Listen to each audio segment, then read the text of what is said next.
Hey, everybody. Welcome back to the Uncultured Cinematic Universe. This is our unofficial episode 2 of Joe finally figures out how his audio works.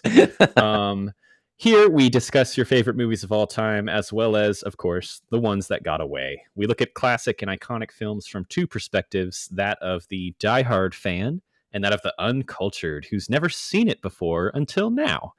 We're your hosts, Joe and Justin, here to act as your guides, playing part as both the fellow enthusiasts and the ignorant and uncultured. Today it's time to get married, get pregnant, get divorced, and get to splitting up your twin daughters and keeping all knowledge of this from them. It's the seminal 1998 rom-com, The Parent Trap. My God. Yeah, like they did so much psychological damage to these kids.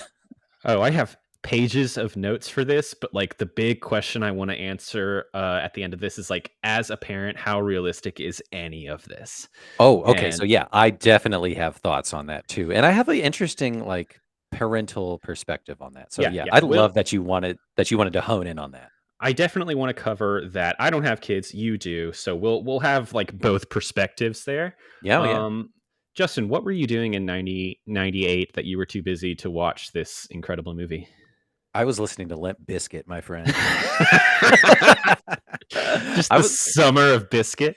It was the big summer of Biscuit. It was the summer of Biscuit. It was the summer of Backstreet Boys, everybody.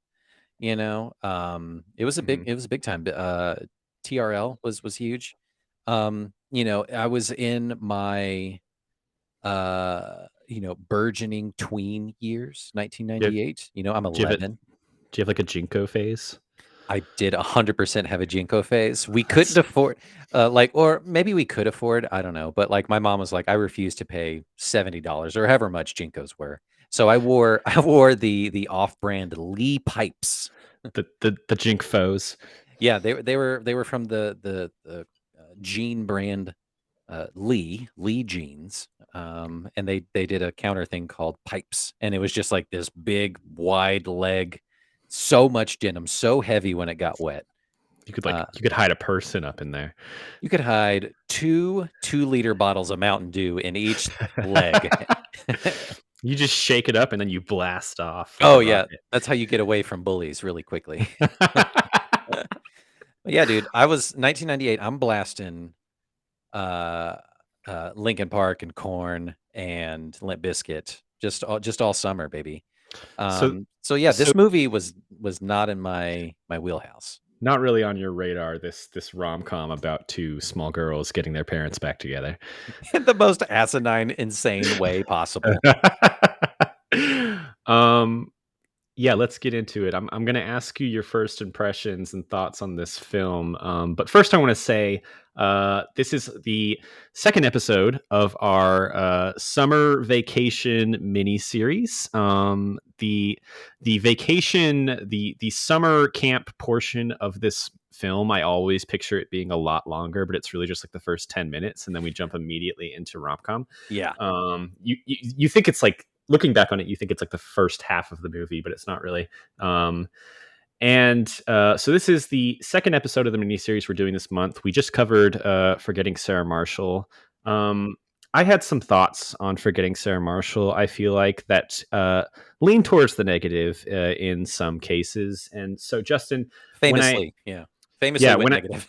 when I ask you your first impressions on The Parent Trap, I just want to say, like, if you have negative thoughts, keep them to yourself, because no one wants to hear that shit today.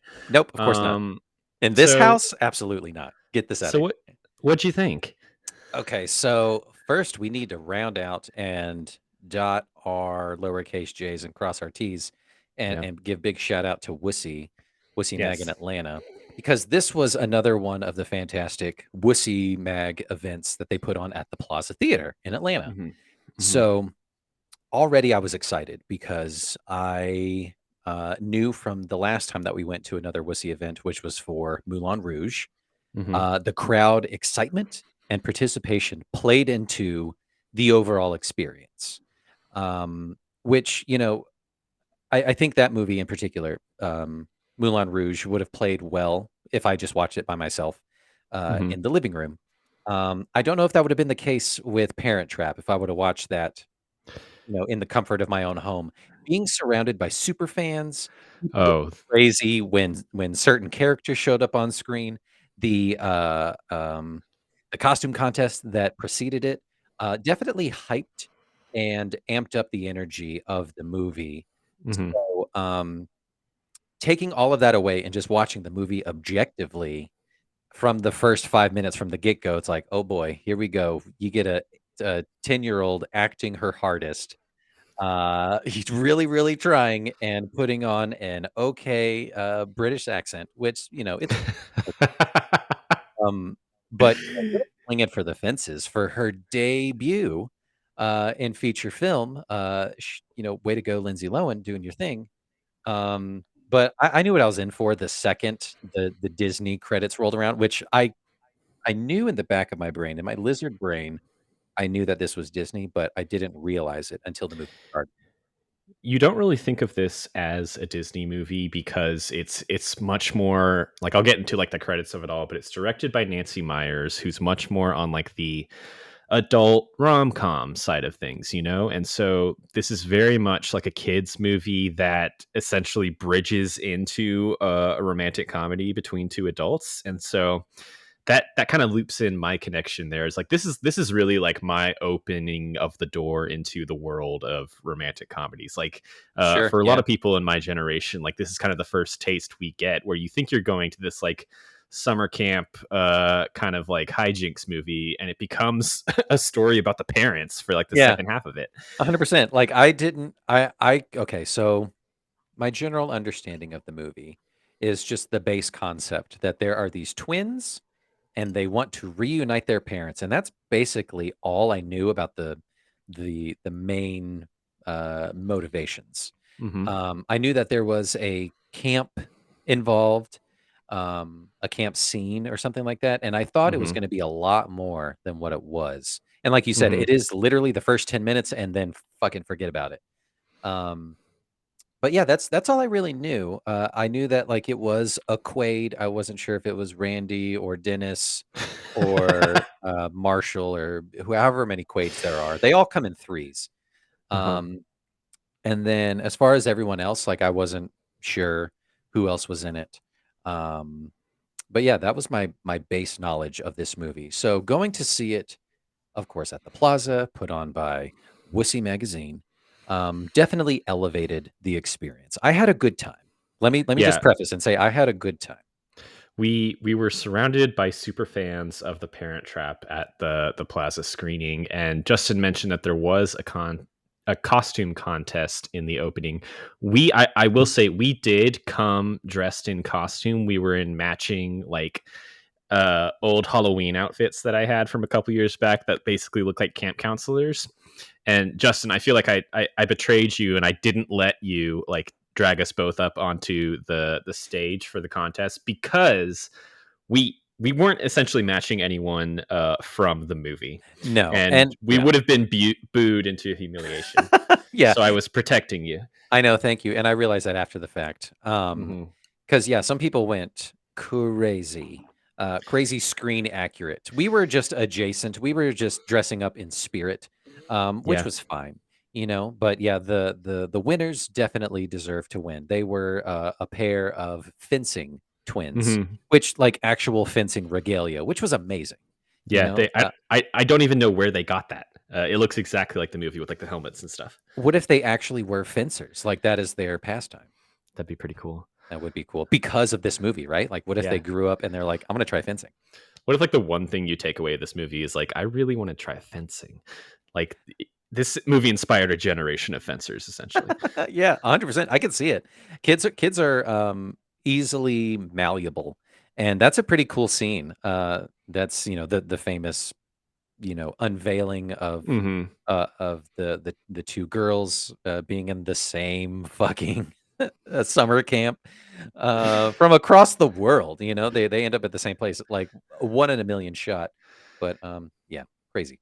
Yeah, the fencers took the cake. Some of the fan favorite runners up for this costume contest. There were a lot of Merediths hiking in hiking gear with like lizards and sticks. Smart. Um, I think we caused like a denim shirt shortage in the city of Atlanta because there were so many Chessies Yeah. up on stage. Hmm. And then Iconic. there was one Martin the Butler in his like cool leather jacket phase where Yeah. she had the dress Mhm. and the This. line of like if I was seeing my ex after 11 years and I had your legs, I would go in this. Yeah. It's such a cool scene. That was really, really funny. And that person took second place. Oh, So deservedly so, you know. so good, so good. So good. Yeah, so it was really great to see this extremely nostalgic movie while surrounded by people also like just reveling in the nostalgia. Like you said, like every time every major cast member appeared on screen, there was practically a standing ovation. And this movie, Yeah. you have to think it's unintentional because I don't think this movie like expected to have the cult status that it has. But like this movie, every time a major cast member is shown, there's like a build up to it almost. Like it Yeah. kind of like starts at their feet and kind of like goes up. Or like it's they have an entrance in some way because it starts with the twins and then like the parents are in the opening kind of prologue, but you never see their faces. And so you see the parents like halfway through the movie and they each have kind of like an entrance moments where the twins see them for the first time. So you're seeing them through the eyes of the twins. And then you have like the big Meredith reveal as Oh well yeah. next to the pool. It's Uh, very it is very quintessentially Disney because you can mhm. see those kinds of entrances for characters echoed in the Marvel universe when like a superhero appears, like Iron Man, it's the slow pan up from the legs and then like quippy dialogue. And then It's like pause for cheer. You know, they know what they're doing. it is fantastic. And like it was so fun to see like which characters got the most cheers in this movie. I think like the two that took the cake were probably Chessie and then Meredith. Meredith. Yep. Because I think Meredith has just become such an iconic character for this generation to hate, but then eventually, like, especially people my age, to like come around on and relate to as we get into like our mid 20s and early 30s. Yeah. Like, who wouldn't want to marry an older Dennis Quaid and live at his extremely nice villa and not have to deal with some bratty kid the entire time? Yeah, just send them off to boarding school. Just like you have a live-in butler nanny, and it's like Hell yes. that's what Do you want. whatever you can to get that. Yeah. So I can see how she grows into being this empathetic character. And at the Mhm. end, these children are bullying the fuck out of this grown woman. Borderline trying to kill her towards the end. Like if she had fallen off that mattress into the lake while she was still sleeping, like who knows? So, okay, I'm just gonna go ahead and just get this out of the way because that prank that they pull, while hilarious and cute, oh my Do you god, think it they pull goes her. too far? It goes 100% too far because they do this thing, they push her out in the lake, and they go back to sleep. And it's like it's not a still lake. Like you can tell that there's like a current happening. She is like drifting. So you only have to imagine she hopefully just like drifted in a circle like all night. Yeah, Um but like there are wild animals in the woods and there are it's snakes in that water, dude, it is like nighttime. yeah.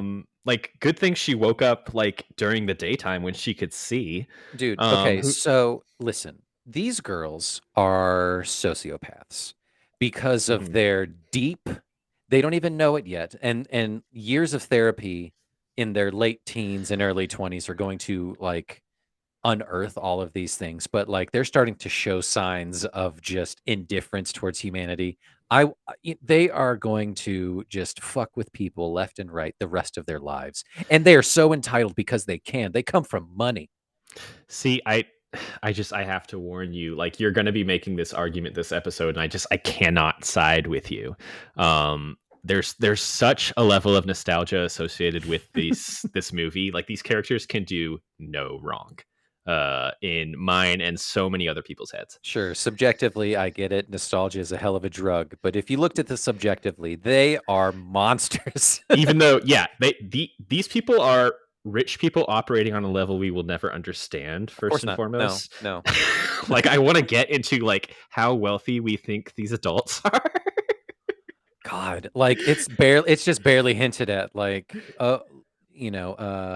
their mom is this insanely popular wedding dress designer, and wedding dress designer, Yeah, that's not a uh uh three, four, like five-figure salary.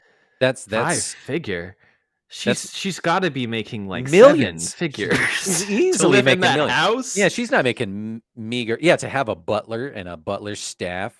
Granted, her old grandfather or old dad lives there It's all with her, grandfather money. and but he comes from money too.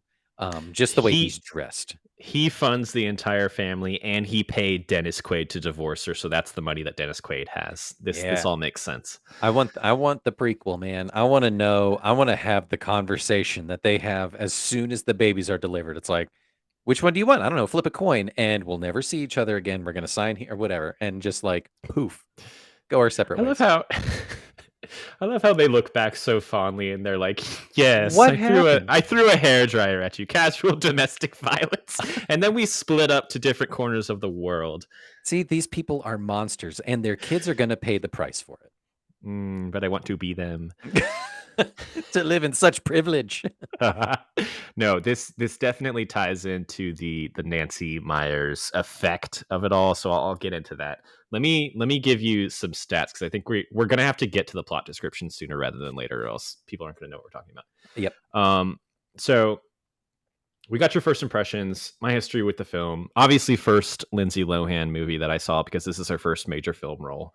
Yep. Um, One quick note on the Wussy show. We almost had Elaine Hendricks there, who plays Meredith in the movie. I So think close. she's an Atlanta native, and she was going to be there to, I guess, like help MC the event, and then she was doing kind of like charitable work for a animal foundation that she Oh works with, yeah. and so there would have been a connection there. But obviously, there is a bit of a small strike happening, which we support, and so she was unable to appear in a promotional sense. I like Which to think she was bless in the back of the room with like a hoodie on, and just like 100%. watching everyone's reactions, though. And just like eating it up, just being like, yes, cheer for me. Yes. Cheer louder for me. Hashtag Elaine, come on the podcast. Let me get you some film stats for The Parent Trap. Gimme. So directed by Nancy Myers, rom-com queen. Stars Dennis Quaid, Natasha Richardson, Elaine Hendricks, Lisa Ann Walters, Simon Coons, and a young unknown talent that I think is named Lindsay Lohan. Lohan. Um, this movie is based on the 1961 film of the same name with Haley Mills, which covers a lot of the same plot points. Sure. And both of them are actually based on a German book from the 40s called like Lisa and Lottie, I think. Yeah. Not der Parenten Trappen. Und Trap Parent Trappen. und Parent Yes. Trappenzoid. Um, Hilarious. That's great. this movie was released in June of 1998, classic summer film. Yeah. And it made 92 million against a budget of just 15. So what a hit that has still Wow. retained some cult status. Wow. Go Disney for that. That's Go early Disney. Disney. Yeah. Yeah, that's early Disney. Before they became the giant behemoth. Way to go. That's really cool. Yeah.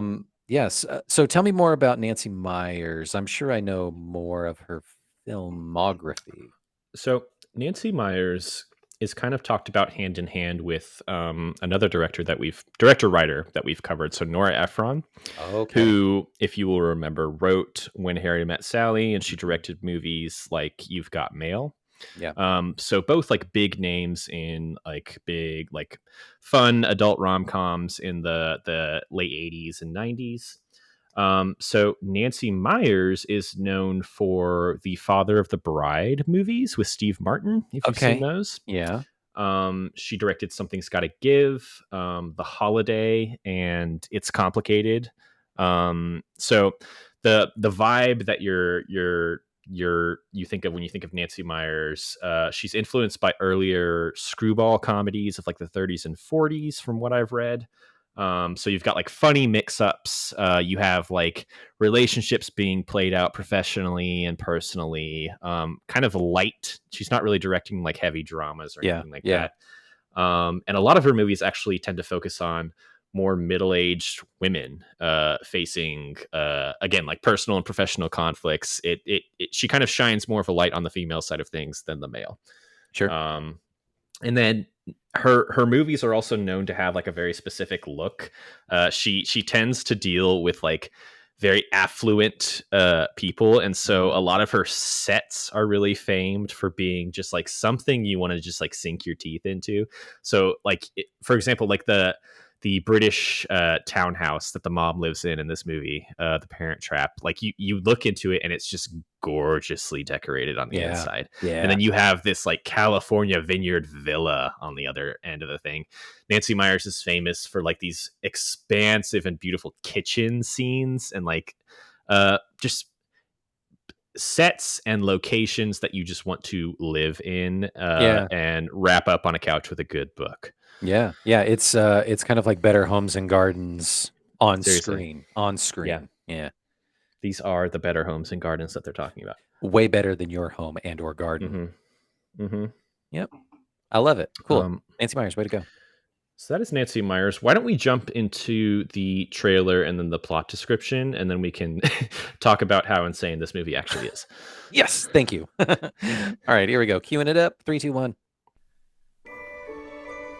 Why the sudden curiosity about your dad, huh? Mother, you can't avoid the subject forever. At least tell me what he was like. I want to talk to you about my mother. Well, what about your mother? Dad, I'm almost 12. How long do you expect me to buy that story that the stork dropped me on your doorstep?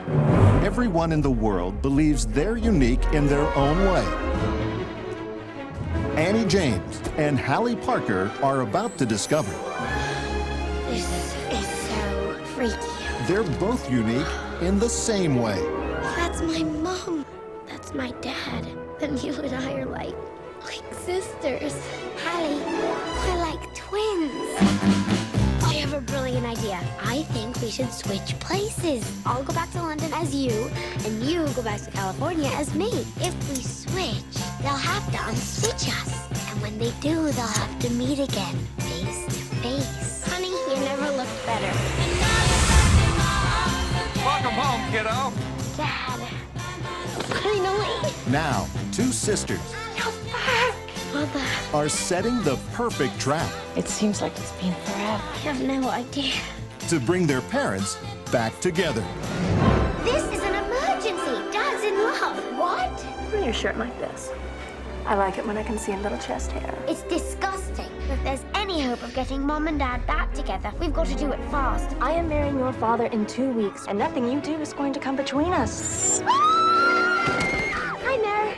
Hello. How you doing? Both of them?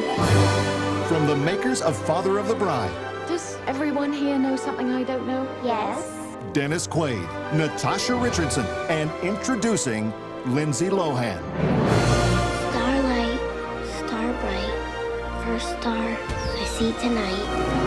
Mom's amazing. Don't know how you ever let her go. I wish I may. I wish I might. Have my wish come true tonight. Disney's The Parent Trap.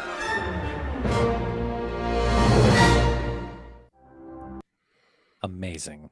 I don't know what that starlight shit was. That's definitely not in the movie. Yeah, that was a bonus scene. That's hilarious. Yeah, what a trailer. Classic old Disney, you know? Mm-hmm. Yeah. Just Let's- feel good vibes. Okay.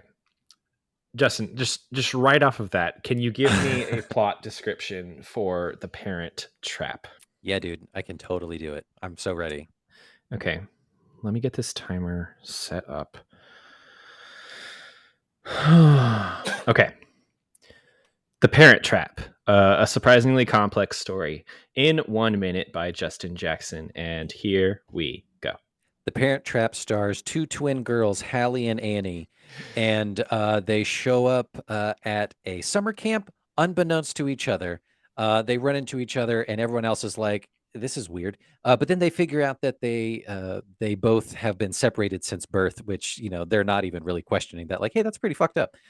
So they're like, hey, we need to switch places so we can get Mom and Dad back together. And she's like, but I live in London, and she's like, but I live in wherever the fuck, California probably.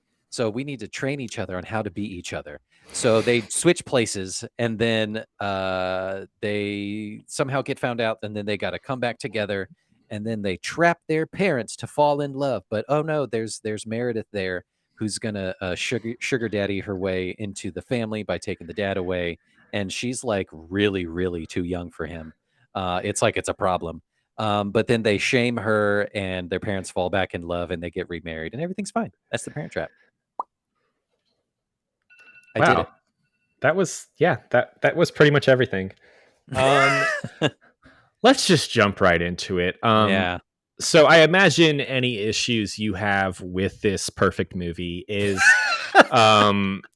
the implications of it all. So there's so much that is unsaid in this movie. Specifically, like, do they not have friends when they come back home? How is it that you can split up children and never tell them about it? That's the sticky one. That's the really sticky one. Why would you choose to trick your parents into getting back together instead of just telling them that I met my twin on vacation?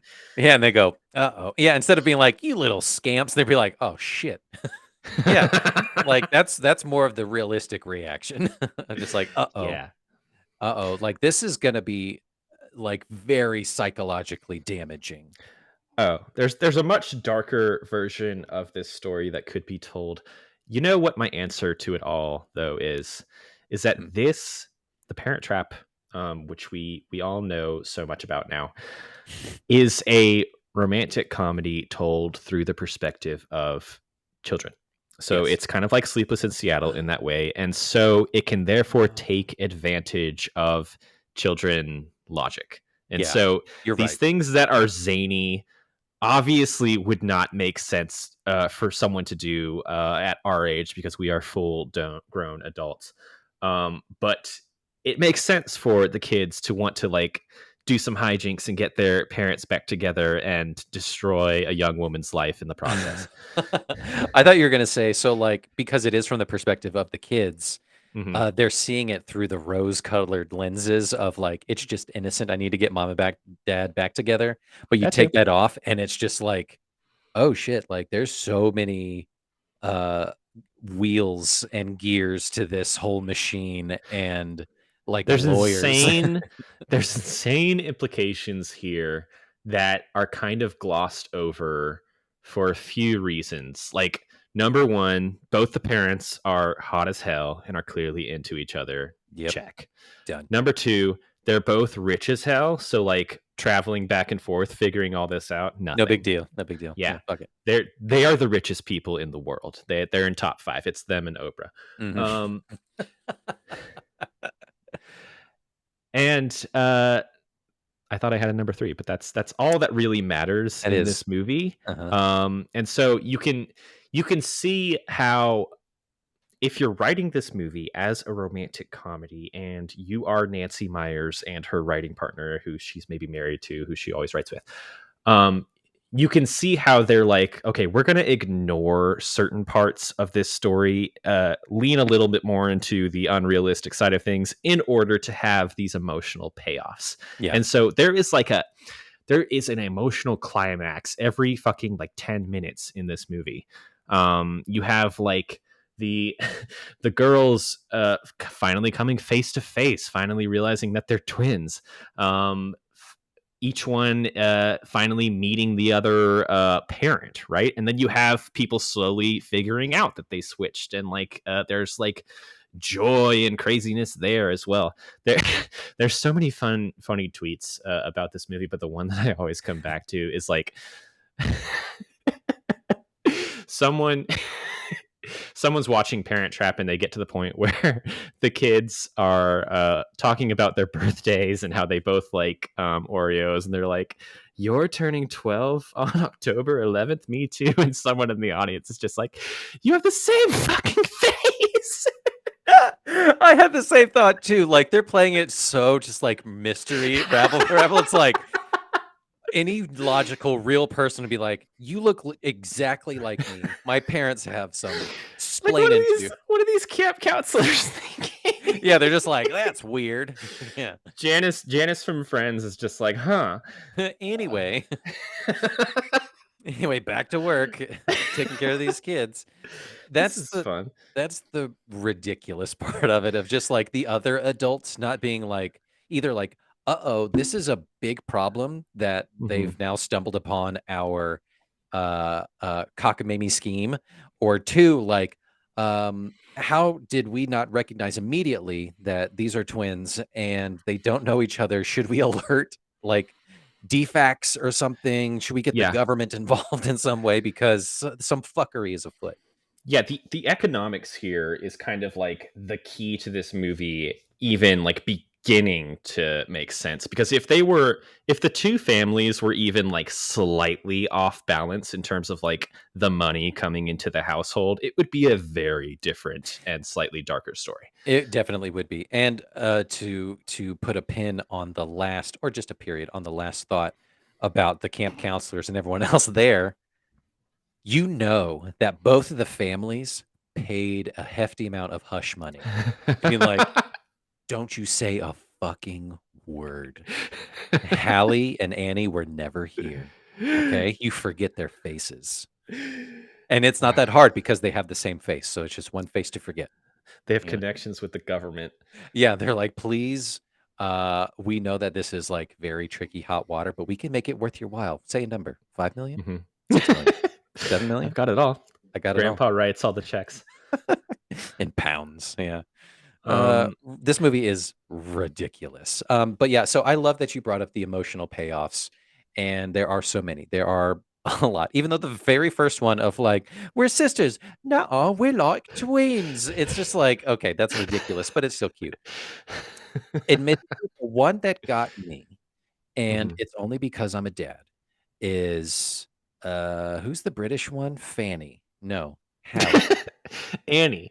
And Fanny. The British one, finally coming to meet the dad for the first time. I was emotionally keyed up. Yeah. Because I'm like, oh my God, I'm a dad. This hurts in a lot of ways because I understand the undertones of what's happening right here too, but also just like, oh my God, that's amazing. The mom one is less so for me, but I still get that it's kind of at the same, it's supposed to be played at the same level. But yeah. I love that the mom is so great and they clearly have like such a great home life that I mean both home lives are wonderful to like a fantastical degree. Like it doesn't make any sense. Yeah. But like you can clearly see how like you definitely get the more masculine side of things on the dad's side and then the more feminine side of things on the mom's side. And Yeah. like each twin kind of gets what they're missing in a way in that way. And like I love the kind of the montages that happen, like the Hallie in disguise as Annie going out and like shopping with her mom. They go to a wedding shoot where she uses a top hat to lift a veil on a bride, and Like, everyone in the 90s was it's like, height of fashion. I want that. genius. Like that look is so hideous, Mhm. and the photo shoot, the shots that they got are so bad. Like those are bad angles, shots, poses. Hilarious though. It's played for laughs, even though And it's supposed to be played to kids and like this is couture. You know. again, it's the 90s. This is like practically a nuclear family unit, and I think they heighten that purposefully. Like they're almost like perfect mom and perfect dad, other than the heinous crime that they committed when these kids were born. The insane dark crime that they did. Like, is this a crime? That is a crime. That has to be a crime. I don't know what it's called, but it is a crime. We're gonna get into it. I promise you. So like you have this like these practically angelic parents who love their kids so much, which makes it all the funnier when you see like variations of that, like when the mom realizes she's going to meet the dad again for the first time in over a decade and she gets kind of drunk on the plane ride over and Yeah. starts like smoking, and then the dad falls into a pool. He's obviously too much of like a horny himbo to really know what's going on, and so he is the one that has the interloper on this family in the form of Meredith. And so Meredith, uh, I like that one of the biggest ovations that happened during the screening was her revealing that she's only 26 years old, which is insane to think about. Yeah, which She's is not much younger than you, Joe, but Dennis Quaid at this time, or Randy, I don't know, Dennis. It's Dennis. Randy Quaid is from Independence Day. You're right. He's probably he's a fit pushing 45. Oh, no, I think he's over 40 in this. Yeah, it's that's bad. That's a big gap. One of the best scenes in the movie is Dennis Quaid trying to tell Annie that he's marrying Meredith, and she gets so excited, and you realize that she thinks he's trying to adopt her. Like, yes, everyone was thinking that. I always wanted a big sister. And he's like, oh, fuck. No, sweetie, that is not, this looks bad, doesn't it? Yeah. There's definitely some, again, like it is a movie full of iconic moments and emotional payoff, and maybe it sacrifices a little bit of realism in a way, but you have to think of this as like a 90s movie directed at children in a Disney sense, and so realism's maybe not what they're shooting for. And so you have a generation of kids who watched this in the late 90s who don't really remember the unrealistic aspects of this story, but definitely do remember stuff like the scene where Chessie finds out that Hallie is actually Annie in disguise, and starts crying basically about like how she's watched her grown up, and now she finally gets to meet the other twin, and then she's gonna just go whip up everything in the kitchen. So funny. It's great. That was a great scene. Let's circle back around to Chessie. Mm-hmm. Who the fuck is Chessie? Like what is like who? What is her she role? in this What is story? her role? Like they never explicitly say like she's the nanny, or she was like my best friend growing up, or she's like my on again off again lover, or it's an oft debated thing about this movie. Is like who is this incredible lesbian coded woman who is falling in love with this absolutely gay coded man. Chessie is officially, I believe, described as Dennis Quaid's housekeeper and Lindsay Lohan's nanny. So she's just kind of like been around as like kind of a substitute motherly presence. And you can tell like, she works for Dennis Quaid, but they're like buddies in a sense. Like there's not really any like romantic tension between them, but she's also like, she'll give him shit, she's been around. She runs this house better than anyone, and so it's so funny when Meredith comes in and starts like treating her like the help with her little bell. Lisa Ann and Walter, the actress who plays Chessie, can give like the greatest like eyebrow up looks towards the camera. Have you seen the other big thing that she's in these days? Have you seen Abbott Elementary? No. She's on that show. She's one of the teachers, and she's so fantastic in it. She's great in this role. She's hilarious, and she brings some grounding reality, much needed throughout the movie. But it was just like, who the hell? Like, what is her purpose? What is her role? They never explicitly say. And also, like, what is Chessie short for? Like, I've never met a Chessie ever. The tweet that I sent you before this episode, where it was like, in the 90s, Lisa and Walter came out and said, "My name is Chessie," and we were all like, okay. 100%, just like, what the fuck is this name? I was like, are they trying to say Jessie? Chessie. And it's Jessie. Like, is someone... It's like the substitute teacher comes in and reads your name off, and it's like, all right, Chessie Walters. It's actually Jesse. Thank you, Chessie, and then just like fucks off the whole time, the rest of the time. It's stuck. Ridiculous name. Hilarious. For Chester. Chesterica. Yeah, who knows? But she was a delight. She was fun. But yeah, just like, I can totally see the queer codedness on both of the same kind of mirrored characters. Ridiculous. Yeah, like, what are you doing here? Like Dennis Quaid's housekeeper Natasha Richardson's butler, both gay as hell, both trapped in a marriage with each other because it's the 90s and they have to end up with together. It's just how it goes. But they both seem to be friends, so that's great.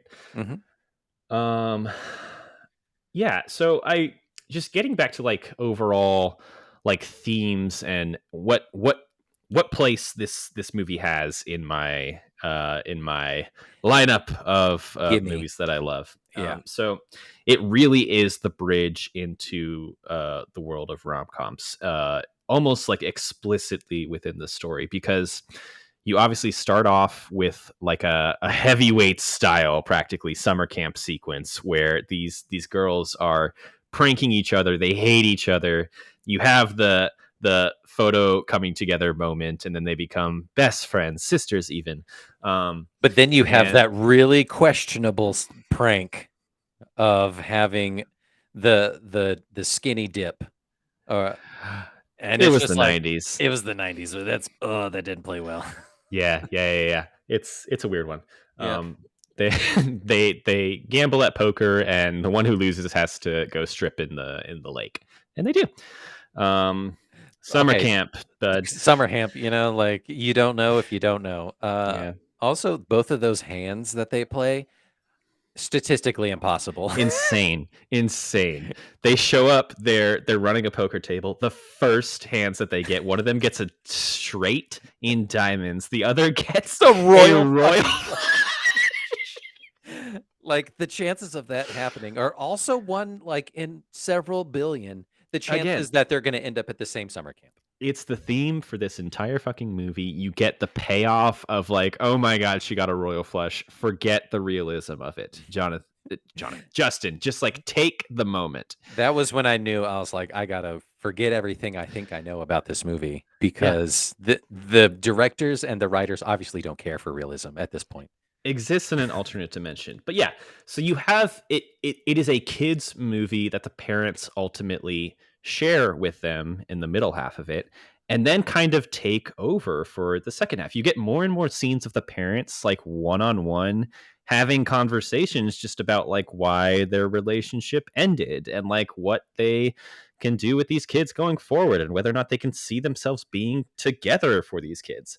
That's my main issue with it, of just like, well, I don't know, because they're looking back at it and it's just like so innocently. It's just like, well, you got to understand, we were young, blah blah blah blah blah. Yeah, and they're not seeing it for what it was. There had to have been so much I know. dark bullshit going on to be like, you know what? Enough. As soon as I pop these two twins out, you take one, I'll take the other one. I don't give a fuck. And let's just never see each other again. I also just so I just had a reminder, or not even a reminder, just another thought popped into my head. They also had to, the mom and the dad also had to pay off the rest of the kids who were at the summer camp at the same time, because there has to be one kid in the back of the bunk going like, something doesn't add up here. Like they didn't know they were twins. Like, I'm going to talk to my lawyer dad about this and ask some questions, So like they had to have spent so much money. There were lots of envelopes filled with cash just flying across the ocean that summer. Yeah, lots of cash filled handshakes. Hilarious. Love it. Susie, what the hell happened at that camp? I'm not at liberty to say, Dad. I'm so sorry. I'm so sorry. I do not want to breach my contract. I signed my first NDA. Yeah. It's like threat of death. No, you're right. If there was any concrete reason that the parents originally broke up, like infidelity or like he's got a drinking problem, she can't stop shopping, He can't get it up, Yeah, These aren't he his can't get it kids. up. Like these, the way that they explicitly say it in the movie is like it's a little bit vague. I can't really remember why we broke up. I left and you didn't follow me, which got like gasps from the audience. I didn't know I was supposed to, They're both like in this wine cellar lit by Annie Leibovitz. Like it's incredible. I love it so much. Yeah, and like one of the benefits of having like clear affluence in this movie is like you can picture a future where like maybe they are well off and they don't really have any problems. Like they're not really going to deal with too many things because they're both extremely successful in their fields, even Mhm. after just like what 11 years, which is not a long time. No, Um, really and not. No. so like as long as they have that money, like hell yeah, let's get back together. We're both two hotties. We got these girls who want to be friends with each other. We're on the run from the law because we split up these kids against the judge's wishes. Yeah, there So there this will help our cover story. there was 100% a conversation of like, how much are you worth? So how much are you worth? And then it's like Mhm. together we could be exponentially much worth much more. These are So two people turned on by money. yeah. Yeah. Oh, 100%. They definitely have a Scrooge McDuck style like fuck pool, you And know. Meredith is the only one who's talking about it, you know? Yeah, she's the So reasonable one. Yeah. yeah. Like at least she's being honest about what she wants Mhm. and how she's going to get it. She is a go-getter. I want Meredith on my team if I want to like keep money in my bank. You know she would not let Dennis Quaid like make poor financial decisions if they were Right. married. Yeah, she's like, "Oh, sorry, I want to marry into a rich family. I'm not the one who has to pay all this hush money."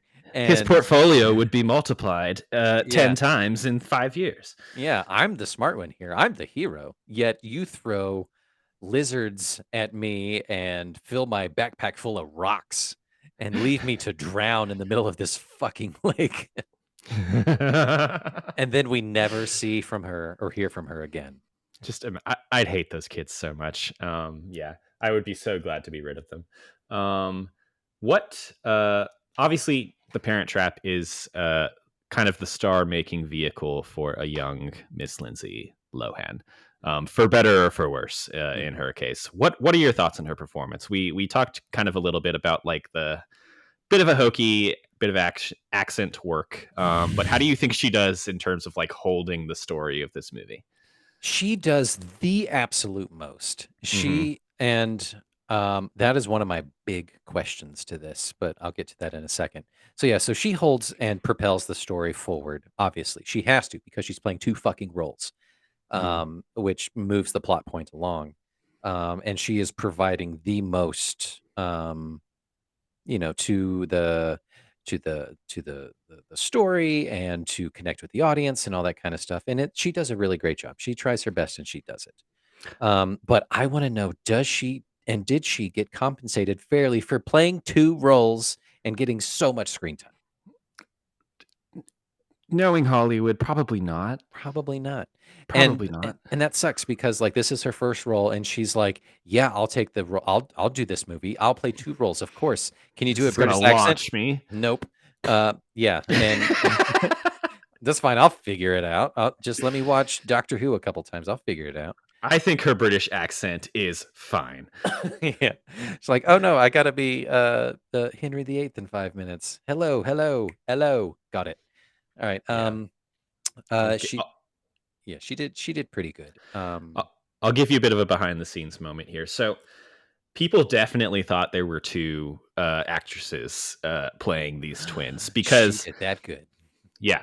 So she does very well playing off of each other, and you can tell there's certain moments where they use body doubles, and there's certain like Yeah. clear moments these days where they're clearly using like green screen or they're like almost like pushing her face onto someone else's. I know there were a couple scenes where I was like, wow, is that what they're actually doing here? That shit looked airtight in the 90s and early 2000s. It stands out a little bit now just because like we know what like What they're doing. incredible 2023 green screens look like. But like for a while, the whole thing with the Parent Trap is like, how the fuck did they do that, right? Yeah. Because they have them like hugging, they're in the same scenes all the time, they're interacting with each other, they're walking all over the place. Yeah, a lot of those scenes you can tell like it's just clever blocking Hmm. with a stand-in actor. And yeah, doing like the split screen thing where they're kind of just like sharing the same space and they just do retakes. Hmm. Um, I didn't notice any glaring CGI bits. No, it's not Um, bad. but yeah, so like yeah, they could have done the Winklevoss approach that we saw in Social Network where they Oh my God, this is the second set of twins we've talked about. oh my Played God, by yeah, the you're same actor. right. And also, who were those people who thought like, are they two different girls playing in one? Did they not watch the fucking movie? In the opening credits that said introducing Lindsay Lohan, People don't and watch not credits. pay attention, folks. Like, what's wrong with you? Lindsay Lohan was not a name at all before this. And so it could be two girls named Lindsay and Lohan. Who knows? Like, That's amazing. And they look the same. They're twins. Like, that's hilarious. I'll give you a note on the casting here. So before Lohan was cast, there were a few young starlets of the time who were considered as well. So you had Scarlett Johansson, Mara Wilson from Mrs. Doubtfire and Matilda, Yeah.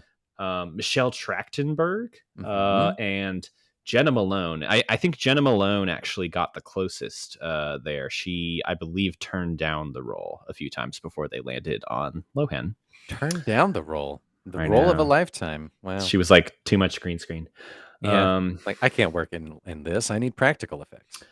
I think Lohan's the choice of those, though. I think she's got like a spunk. There's actually there's a character I think of when I think of her in this movie, and it's Macaulay Culkin in Home Alone. Kind of like that.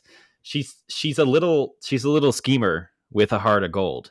Sure. Though, you know, she's got like the charisma to carry essentially like the first half of this movie by herself before the parents are even introduced. Yeah, definitely. And I think that's why they cast her, because she is um yeah, charismatic, really trying her hardest on screen.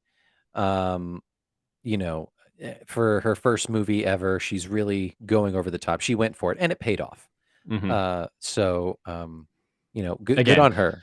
And it paved launches the way. her on a career that's maybe not the most healthy one, but like I think she's doing maybe better these days. So we're happy for Lindsay. I hope so, so my first introduction to Lindsay Lohan was in her Mean Girls. Mm-hmm. That was the first movie that I saw with her in it, but I'd seen trailers for this movie and knew that it was a thing. And I'd seen trailers and snippets and stuff for Freaky Friday, which, someone saw the movie and she says the line, "This is freaky." And someone was like, "Freaky Friday, we're going to redo it." And it's her. And then, from there, she is firmly in the Hollywood upper echelon, right? Upper echelon. She does Herbie, Fully Loaded. I got the whole list right here because I'm trying to get to one movie that I really specifically remember because it sounds so similar. She does all these movies, Prairie Home Companion, and then in 2007, she does this other movie called I Know Who Killed Me. Joe, did you see that one? No, I know it's kind of infamous for kind of not being great. It wasn't great, but she was like, "I'm gonna play an adult role," and she like, there's It's like gonna be edgy. it's edgy. There's a sex scene, and like, I'm an adult now, but she plays two roles again in that movie. It's ridiculous. Pretty I didn't pretty realize wild. that. Yeah. How about that? Wow. Have Yeah. you seen Freaky Friday? You said. Haven't seen Freaky Friday. Oh fuck, Justin, we may have to cover that one. Is that next. also a Disney redo? Yeah. So she was Yeah. just like in the wheelhouse of Disney. She was their go-to girl for a while there, yeah. And then she moved into the incredibly toxic pop teen star period of the mid 2000s, and so that's a washing machine that'll spit you out the wrong way every She time. got in with Ashton Kutcher and just a bad group of guys. Kutcher, yeah. The Cooch, man, he'll get you. Let's have a little cocktail moment. What are you drinking these days? I'm so excited. Check this out. I'm sure you've noticed, Joe. I go and take a drink of one thing, and then what do? I reach over and I take a drink of another thing. I knew it. I got two drinks here, and I almost did this. They're essentially the same thing, sort of, but they were raised in different households. Uh-huh. Together, these are called Orange You Glad We're Not Sociopaths. So over here, I got an American classic. This is a screwdriver. This is orange juice and vodka. But over here, this is a little more refined. This is an orange mint gin fizz. So muddled orange and mint, simple syrup, gin, and topped with seltzer. So Okay. they're both made with the same ingredients. They look similar, not quite identical, which isn't quite there, but they were raised in different places. One of them has class and the other doesn't. Mm-hmm. Yes. Class, yes. I have class and you don't.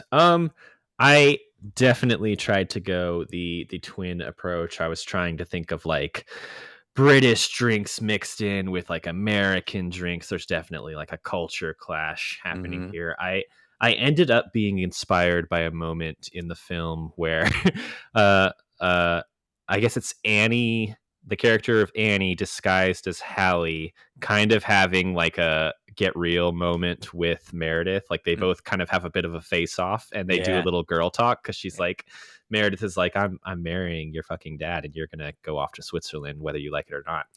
And uh, Annie ask her if she wants the 411, right? So that was kind of very much like a 90s term of like, do you want to know all the information here, essentially? Because you would, I believe, call 411 to get You information. would. Is that You correct? 100% would. Okay. That is correct. So she explains to her what the 411 is. So my drink that I have already finished here, it's not an issue. I don't have a problem. I'm calling the 411. So there's a couple things. There's three things at play here. So 4 parts ginger ale, ginger, redhead, Lindsay Lohan. 1 part London dry gin, bringing in kind of the England of it all. Yeah. 1 part red wine, because The the vineyard. dad owns a vineyard. I will throw in a caveat here. I didn't have a red wine to open in this case, and so I am saying that a red juice will do. And so I did use cranberry juice. It is a kids movie. Yeah, Yeah. I used cranberry juice. It tasted pretty nice, served over crushed ice. But Okay. the true drink here should use red wine. I'm trying to imagine what that would taste like, and I It bet it would wouldn't taste great. I bet it would taste interesting. I bet it would Yeah. taste interesting. Yeah, ginger beer, ginger ale, Ginger ale. dry gin, and London dry gin specifically, and red wine. Woo boy, that's wild. It's a zany combination to fit a zany movie. It is incredibly zany. You're right. I came across Joe, and I wanted to know if you knew anything about this. So I was looking up names. I was trying to remember who is who and like what the fuck are their names? Are the Annie and Fanny, whatever? And I looked it up, and I just saw a flash on the screen on Google. Apparently, there was a film franchise from the earlier movies. There was like sequels, like Parent Yes. Trap 2, Parent Trap 3. Like what? I want to say that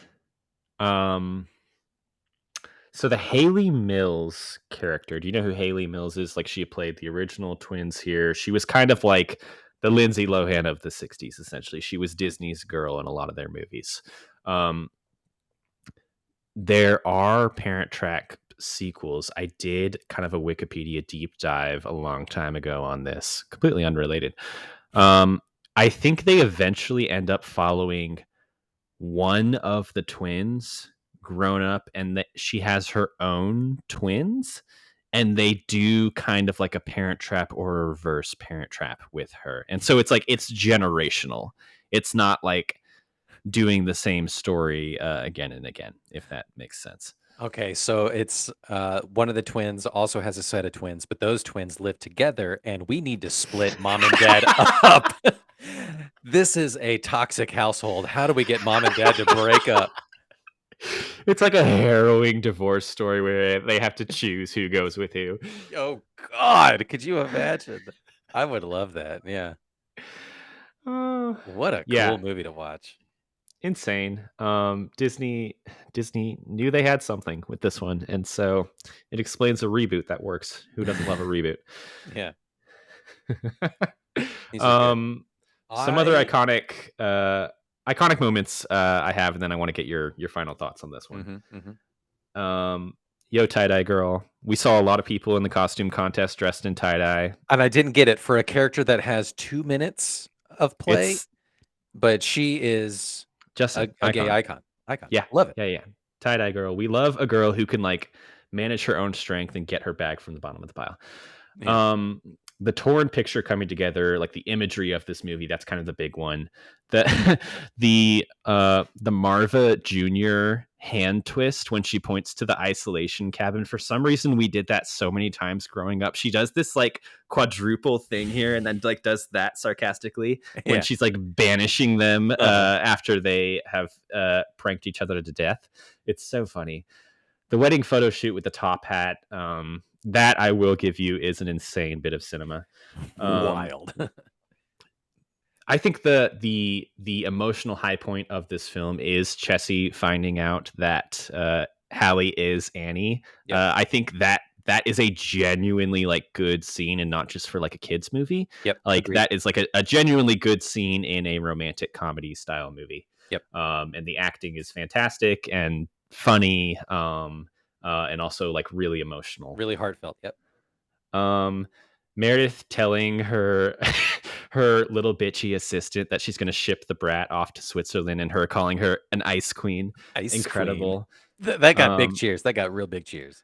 Who wouldn't want this? And yeah, Annie telling Meredith the 411, and then they talk about like sex in a Disney movie. She's like, yeah, everything's not always about sex. And then Meredith's like, being young and beautiful isn't a crime, you know. She's humble, you know, and you love to see it. So good. And then like obviously the lizard scene when they're camping is something that always comes up when this movie comes up. Insane pranks. Obviously, like you were saying, like, did they go a little bit too far with the camping of it all? Dennis Quaid clearly didn't think so, because he chooses them at the end. Which, I mean, like, that is the right answer, but also to be like, oh my God, girls, you guys are sick. Me and your mother really fucked up. You guys are showing harsh We're coming back together, but it's because one of us alone can't afford the doctor bills it's going to take to get you guys well again. That's right. Or to the amount, again, the hush money that needs to go out to so many individuals is in the hundreds of millions. It's insane. But yeah, so I want to know, how did any lawyer, doctor, friend, literally anybody not get involved to be like, hey guys, you know what? This isn't a really great idea. You are going to scar these children for life. I think these people live in a rich bubble, and they don't think about these things. Because like you go to, okay, so when you have a newborn child, you go to the doctor a lot. You have to go a lot in the first several months of their life. Like there's going to be probably medical more records. if you have twins. Yeah, because they're smaller. You know, when they're born, they're not the full grown, so there could be medical issues or whatever. But like medical records exist of like, oh, I see that, you know, Hallie here has a twin. It's like, nope, you saw nothing. It is redacted. You know, they paid big money to have that redacted on both sides of the world. Like insane. This has the Home Alone issue where like none of this could be possible if the internet and cell phones existed. This whole movie would fall apart immediately. Yeah, the face recognition software would be a big hilarious trope. Amazing. Yeah, the zero contact for 12 years is so just like sick. It's bizarre. It's sick that they were able to go along with this charade for so goddamn long. Yeah. They were allowed to, like, ridiculous. These are my final thoughts, by the way. It's aside from being just like a hilarious romantic comedy romp with you know the two girls trying to just innocently bring their family together, just the oh my God, the amount of damage psychologically and just politically is insane. I will give you that. Yeah, it is an insane thing to do, and that does kind of lead me into my game for this episode. Should we just jump right in? We should just jump right in. Those are my closing arguments of just like, as a parent, how do you do that? But I'm not rich. I don't understand. I think it's fair. I think I see this movie through nostalgia covered glasses, and you're giving me a dose of realism that maybe I need here. I know I'm not going to take it, but I'm glad you have it. That's fine, because you were paid off by the parents. They paid off all the fans. I've got that James Parker money. All right. Here we go. Let's get into the game. This one was fun.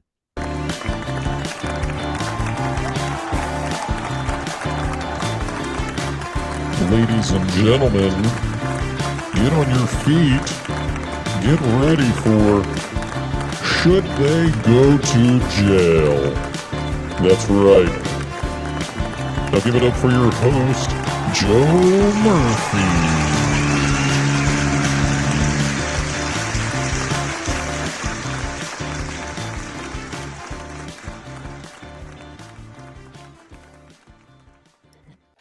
Welcome back, everybody.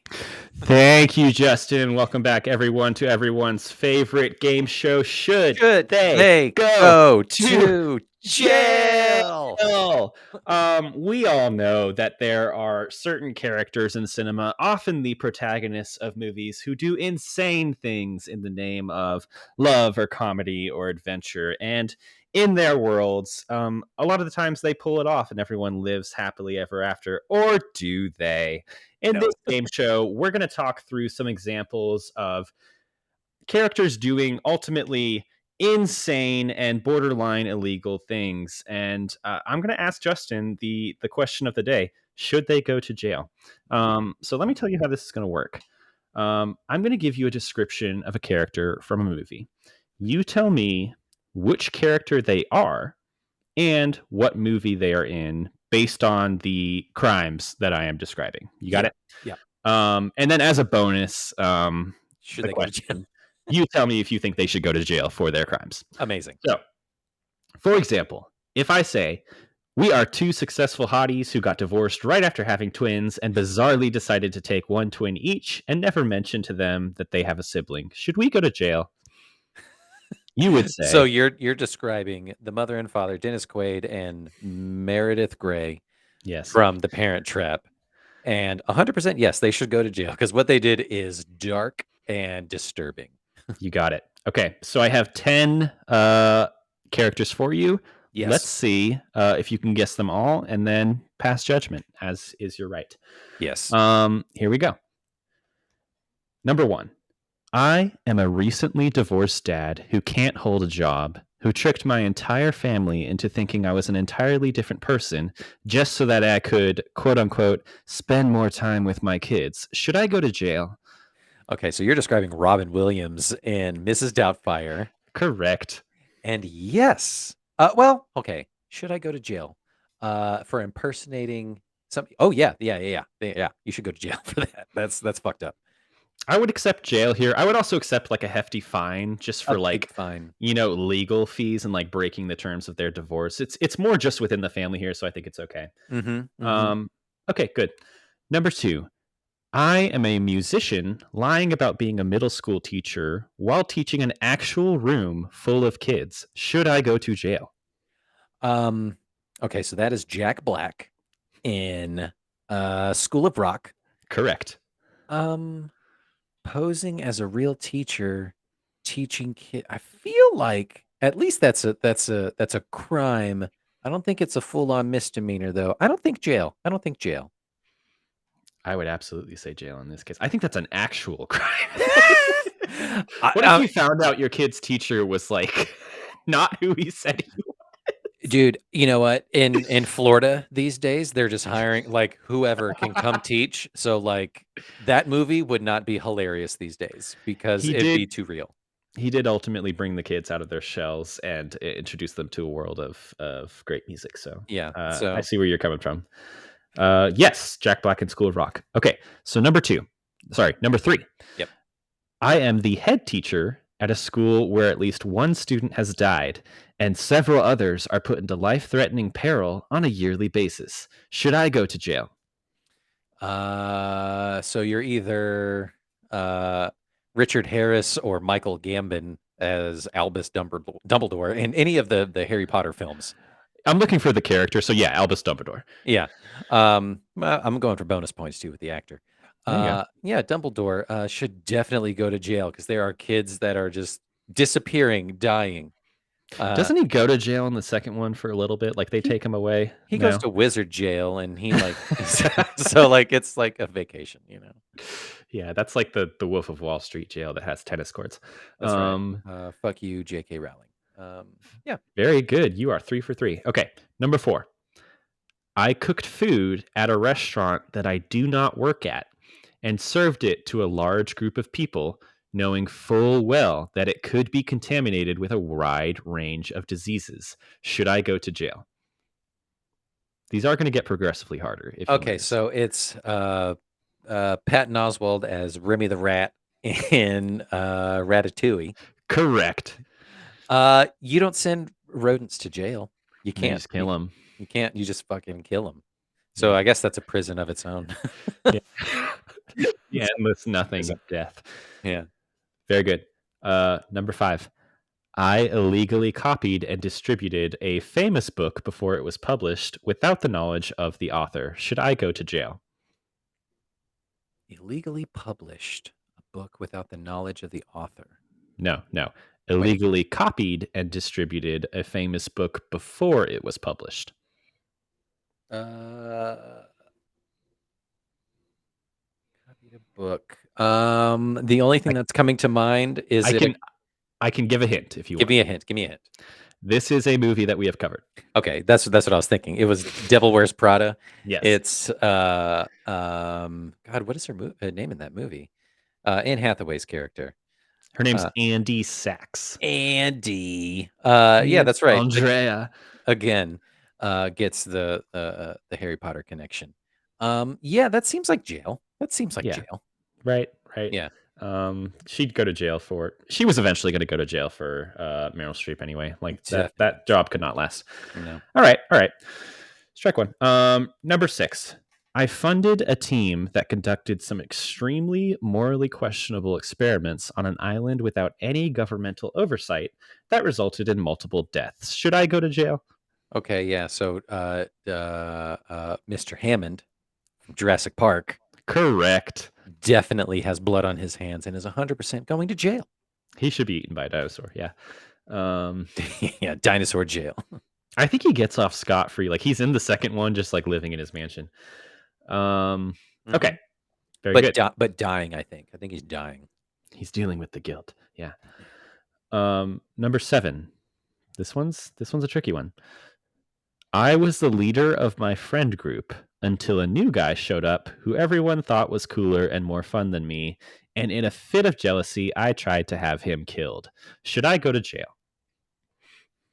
Fit of jealousy? Tried to have him killed? Mm-hmm. The leader, and someone else came in. I'm going to need a hint, Joe. I'm going to need a hint. This is an animated movie.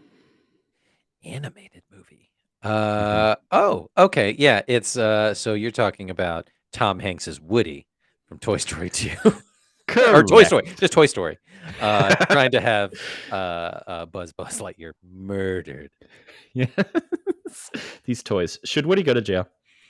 Woody should go to, and I guess jail would be like Sid's house, and which he does. I think he pays for his crimes. He pays for his crimes. He has a bit of a redemption arc in that movie, yeah. Yeah. All right, number 8. We bully our 6-year-old daughter on a daily basis because she's smarter than us. Should we go to jail? Bully our 6-year-old daughter. Okay, so this is it's Danny DeVito and fucking Rhea Perlman and Matilda. Do you know their names? I don't know their names. They are Mr. and Mrs. Wormwood is what I'm looking for. Amazing. Yeah. Correct. And they should definitely go to jail. They should. I think they do essentially. They end up on the run from the cops at the end. Yeah. What a movie. Okay. Number 9. I took all of the caviar for myself off of a communal cheese plate at a party, despite knowing full well that it was a garnish. Should I go to jail? That's a test. That's a good one. Like all the caviar, even knowing it was a garnish. It sounds familiar. I need a hint, Joe. Okay. This is a movie that we mentioned already on this podcast. It is a prominent rom-com of the 90s, and this is actually a test for me to see if you've actually seen it. Oh, well, then I haven't. How many times have we mentioned it? I don't. Sleepless in Seattle? Is it Sleepless? No. It's very much adjacent to Sleepless in Seattle. I can't sleep in Olympia? Nope, not by title. I have no idea. Who are the stars of Sleepless in Seattle? Tom Hanks and Meg Ryan. Okay, go off of that. Okay, you have got mail. You have got mail. Have you seen that? I think so, but like barely. So I don't know if it counts. That was kind of my backdoor way of seeing if we need to cover that eventually on the podcast. Yeah, that was Tom Hanks's character in You've Got Mail, and the answer is he should go to jail for stealing the caviar off that plate. As a garnish, like, don't you fucking dare. Yeah. Yeah. Okay, last one. Are you ready? I'm ready. I think you're like 8 for 9 on this. You're doing pretty great. Yeah. Last one, number 10. My loving housekeeper got up early and made probably the most delicious looking breakfast I've ever seen in one spot, and I only ate one small bite of toast before running out of the room to focus on my maniacal secret agenda to destroy a young woman's life. Should I go to jail?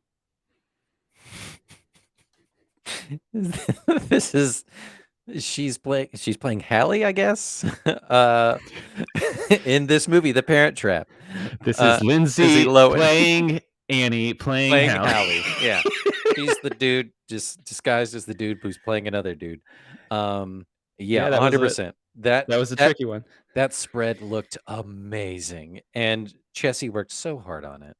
God, the chocolate chip pancakes.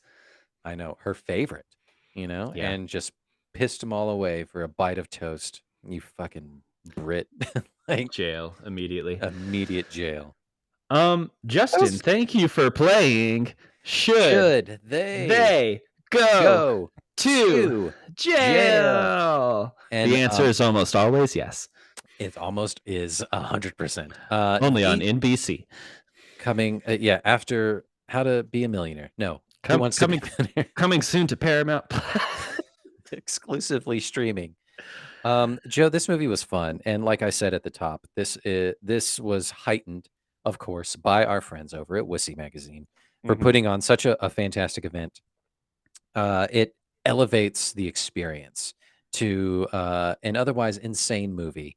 I appreciate nostalgia for what it is. It is one of my favorite drugs, and I could feel the love and the fervor in the room from the super fans who filled the theater. It was packed. It was packed of people, and it's so cool to see at your local theater. But it was a great experience. Super cute, super silly movie. I'm not going to hide this one from my daughter when she comes of age and she like wants to watch this movie, and I'm going to be like, "Ooh, that movie." No, she can watch it because it's cute and silly, whatever. And then when she's a teenager and she's like, "Hang on a second," and I'll be like, "Yeah, I know, sweetie. Those people are fucked up." And she'll be like, "Yeah, right." And we'll just go from there. I almost thought you were going to say when she's a teenager, you'll finally tell her about the twin that she has. When she turns 12, yeah. I'm going to send her to summer camp for no reason, and she'll be like, "This feels really familiar." Amazing. Okay, Justin, this wraps up our August miniseries of summer camp, summer vacation. Yeah. I think we are banking this episode for a bit, so we have a second to think through. We're not. Thank you. We have a second to think through what our September miniseries is going to be, because it is our 1-year anniversary of the podcast. And we've been throwing around some ideas that are kind of exciting. We'll finalize some stuff, but it looks like we're going to focus in on different ways to connect the movies that we talk about on a monthly basis. We've talked about like focusing on a single director or a single actor or even just like a single crew member, like someone who does the music for both films or the lighting, the cinematography or something like that would be really cool. Just trying to open up the conversation a little bit more, which could be really cool. Not to say that we're not going to come back around to themes of the month. I'm sure we're going to come back around to Christmas movies. We're going to come back have around a spooky season. We'll still have a spooky season, but just kind of branching out, and we're still going to try and feel how we're going to do TV and how we're going to do like other media. I don't know, books or whoever else. I don't know, but really bringing in other types of media and dare we say guests. Guests, yes, we'll definitely figure out what our first guest looks like. Someone who's not nuclearly related, or like shares the same walls as we do. That's Yeah. not to say that Ryan won't come back whenever Joe decides to gallivant off to Eastern Europe for a. Ryan was great on the podcast. Yeah, we're gonna I have her will back say. on. We're gonna have her back on. But yeah, so stay tuned for new exciting things.